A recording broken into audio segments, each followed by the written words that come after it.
8 out of 10 businesses fail. Passing grades are C's, but minimum GPAs for entry into grad school or engineering workforce tend to be about a 3.0 or B's, and the list goes on. Aiming for average can lead to failure. This episode, I will share 4 tips from Grant Cardone's 10x rule that will establish and ensure that you reach the goals that you set for business, health, and life. Hi, welcome back to the channel. I'm Kyle. This episode, I'll be discussing more insights I gained from reading the 10x rule by Grant Cardone, and this Sunday I'll send out a newsletter with more thoughts about the book and how you can use some of the concepts to meet your goals. With that, let's kick it off. Focusing on being average means it only takes one thing to bring you below average.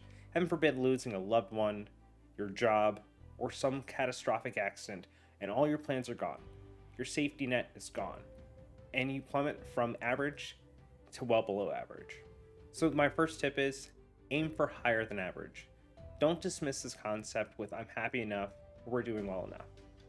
While leveraging that higher goal, there are 2 things you need to do in order to immediately use and actually meet that goal. First thing is to account for 10 times the effort required to meet that goal.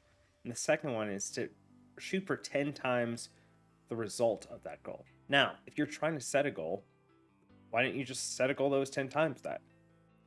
There are multiple net positives of this first part. So 1, if you plan on taking 10 times the effort than you initially thought, it only took you 4 times that effort, you saved a bunch of time and effort. But it also reduces your thoughts about quitting because something is not working.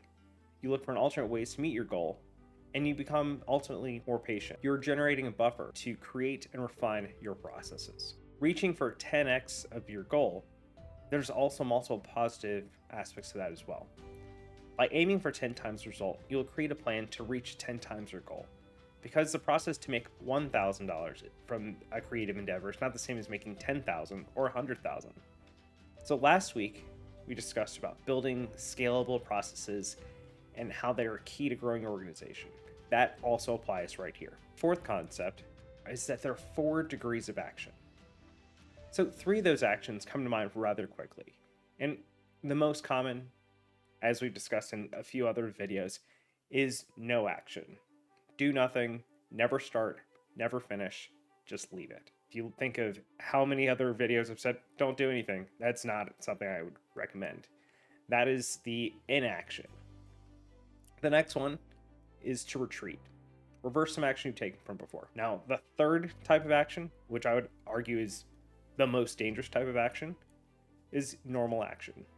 Just go about your normal day and don't rock the boat. So what's left? What's the magic? Where's the mystery? And I would argue that this is the most rewarding.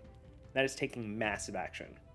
So rewrite a chapter of your thesis. Notice that a result is skewed, and then improve your algorithm.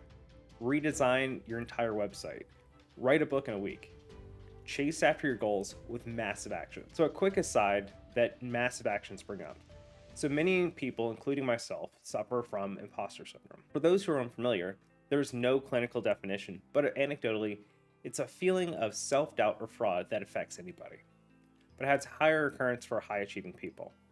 The idea is that people have thoughts or self-talk stating that they're not good enough, watch people listen to them, and they fear of being discovered. While I haven't found a good way to overcome it personally, I have one technique to use it as an advantage. Channel that discomfort and fear into continually growing skills and getting better. A quick recap of the 4 tips. Aim higher than average. Account for 10 times the effort you estimate to meet your goals. Shoot for 10 times the result of your goals. Chase your goals with massive action. If you enjoyed this video, click the thumbs up, leave a comment, and subscribe. If you're interested in more of my videos, here's a link to a recent video. Until next time, keep creating, keep sharing, stay inspired. Thanks.